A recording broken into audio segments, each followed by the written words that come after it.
नमस्कार दोस्तों, आज का हमारा चैप्टर है फर्स्ट एड के बारे में।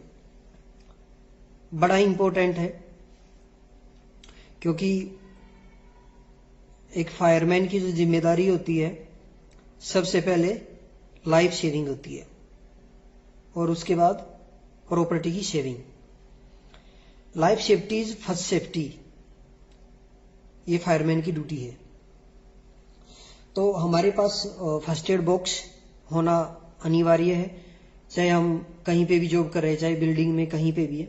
अगर हम फायर सर्विस में हैं तो अभी तो गवर्नमेंट ने रूल बना दिया है, जहां पे भी 10 से ज्यादा लोग वर्कर काम करेंगे वहां पे फर्स्ट एड होना जरूरी है। उसमें क्या क्या चीजें होनी चाहिए मैं आपको दिखा दे रहा हूं। हमारे पास सीजर होना चाहिए, आई ग्लास होनी चाहिए और बैंडेज, बीटाडीन, ये और बाकी सब आप जान सकते हैं, देख सकते हैं पढ़ करके। इस तरह मैं आपको बता रहा हूं। तो सबसे पहले हमें ये जानना जरूरी है कि फर्स्ट एड होता क्या है। तो फर्स्ट एड की परिभाषा मैं बता दे रहा हूं। किसी भी घायल व्यक्ति को हॉस्पिटल पहुंचाने से पहले उसकी जान बचाने के लिए उसके साथ जो भी डॉक्टरी कार्रवाई की जाती है उसको फर्स्ट एड कहते हैं। दोबारा बता देता हूं।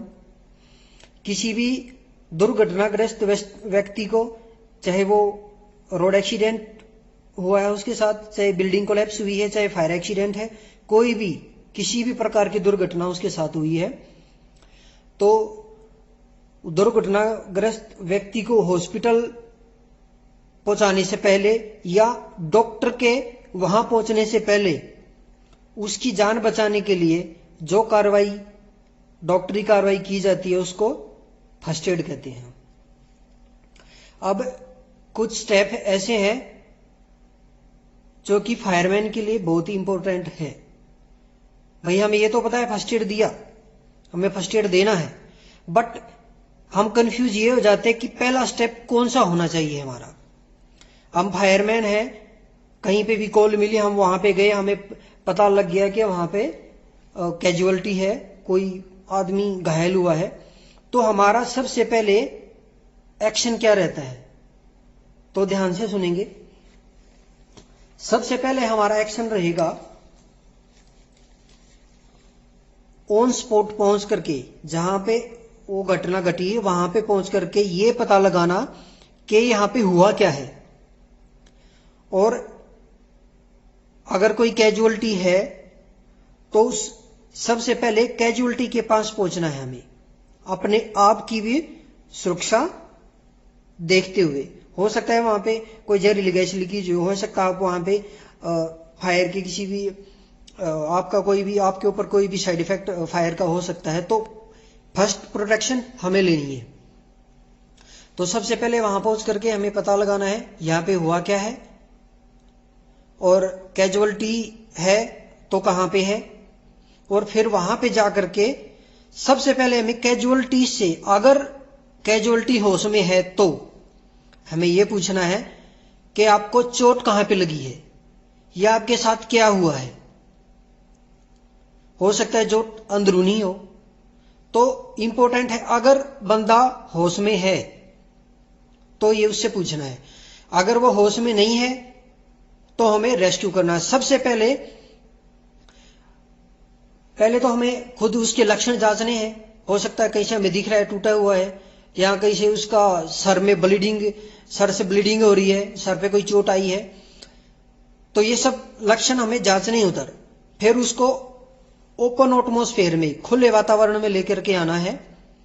वहां पे ला करके सबसे पहले हमारा काम क्या है कि हम एम्बुलेंस को कॉल करेंगे, चाहे हम अपने सीनियर से करवाए, चाहे किसी अदर पर्सन से। हमें एम्बुलेंस को पहले कॉल करना है, क्योंकि हम डॉक्टर नहीं है, हम ओनली फर्स्ट एडर है, हम फायर फाइटर हैं। हम खाली उसका रेस्क्यू कर सकते हैं, हल्की फुल्की ट्रीटमेंट दे सकते हैं, 100% डॉक्टरी कार्रवाई हम नहीं कर सकते। तो सबसे पहले एम्बुलेंस को कॉल करना है, और एम्बुलेंस को कॉल करने के बाद फिर हमें अपनी फर्स्ट एड कार्रवाई में लग जाना है, जब तक एम्बुलेंस नहीं आ जाती और जब तक डॉक्टर नहीं आ जाता। तो सबसे पहले हमें यह जांचना है कि शरीर से कहीं पे ब्लीडिंग नहीं हो रही हो। अगर ब्लीडिंग हो रही है तो सबसे पहले आप ब्लीडिंग को रोकने की कोशिश कीजिए, क्योंकि बहुत सारे चांसेस में आदमी की डेथ तब होती है जब उसके शरीर से ज्यादा मात्रा में खून बह जाता है। तो सबसे पहले इंपॉर्टेंस दीजिए कि उसकी ब्लीडिंग को रोका जाए। अब उसके साथ हमें उसे देखना है फिजिकली कि उसको हुआ क्या है, और फिर हम बाहर ला करके, वैसे तो हर जगह जो बड़ी एमएनसी कंपनियां होती है जहां पे ज्यादा हजार्ड रहता है वहां पे फर्स्ट एड अलग से होता है। फायरमैन का काम है अंदर जाओ और कैजुअलिटी को बाहर ला करके एटमॉस्फेयर में, अच्छे वातावरण में आप फर्स्ट एडर को हैंड ओवर कर दो। लेकिन हमें फर्स्ट एड के चैप्टर भी पढ़ाए गए हैं, तो हमें इतना पता होना चाहिए कि हम उसके साथ क्या उचित कार्रवाई कर रहे हैं और क्या करनी चाहिए और क्या उचित है। तो हम खुले वातावरण में ले आए, वहां पे लाने के बाद हमें उसके साथ फिजिकली आइडेंटिफाई करना है कि हुआ क्या है, और उसके हिसाब से हमें उसको ट्रीटमेंट देनी है।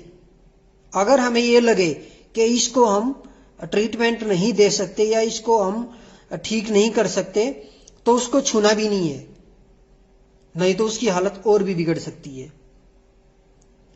सबसे पहले कोशिश कीजिए ब्लीडिंग रोकिए। उसके बाद अगर उसको सांस की जरूरत है तो सीपीआर अप्लाई कीजिए, और जो हम फटिया लगा करके हड्डी टूटी हुई है या पैर टूटा हुआ है तो उसको वो ट्रीटमेंट देते हैं, अगर पॉसिबल है तो, या उसको जरूरत है तो वो दीजिए।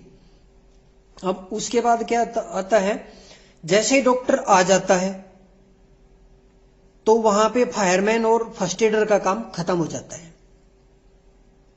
जैसे ही डॉक्टर आया या एम्बुलेंस आ जाती है तो फर्स्ट एडर या फायरमैन का काम खत्म हो जाता है। लेकिन जो भी फर्स्ट एडर रहेगा, डॉक्टर जैसे ही आता है उनको बताने की कोशिश कीजिए, उनको गाइड कीजिए कि इस बंदे के साथ ये प्रॉब्लम हुई थी, क्योंकि डॉक्टर एकदम से आकर के उस पर उचित कार्रवाई ले सके। अब उसके साथ क्या हुआ है वो तो हमें ही पता है, क्योंकि हमने देखा है, हम उसका आई विटनेस है। अगर नहीं भी पता है तो फिर आगे डॉक्टर अपने आप उसको चेक कर ही लेगा। उसके बाद आता है कि सबसे मेन पॉइंट क्या है कि हम फायर फाइटर हैं, ये बात बोलनी चाहिए। मैं बोलता हूं भगवान करे किसी के साथ ऐसा ना हो। हमें कभी भी किसी को मृत घोषित नहीं करना है,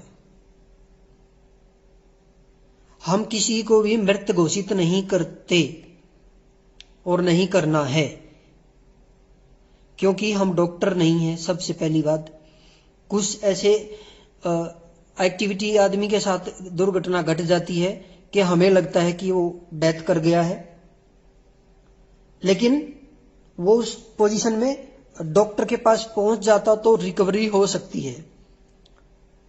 तो कभी भी भूल करके भी, चाहे मैं बोलता चाहे 100% हमें श्योर है कि बंदा डेथ कर गया, लेकिन हमें ये डिक्लेयर नहीं करना है, सबसे पहली बात। और एक फायर फाइटर के लिए ये बहुत इंपॉर्टेंट है, क्योंकि कई बार क्या होता है, भाई हमारे पास कॉल आई, हम गए और किसी भी कारण से हम टाइम पे उस लोकेशन पे ना पहुंच सके, वहां पे आदमी फंस गए या कोई ज्यादा इंजर्ड हो गया, तो पब्लिक उस आदमी से पहले हम लोगों को मार देगी।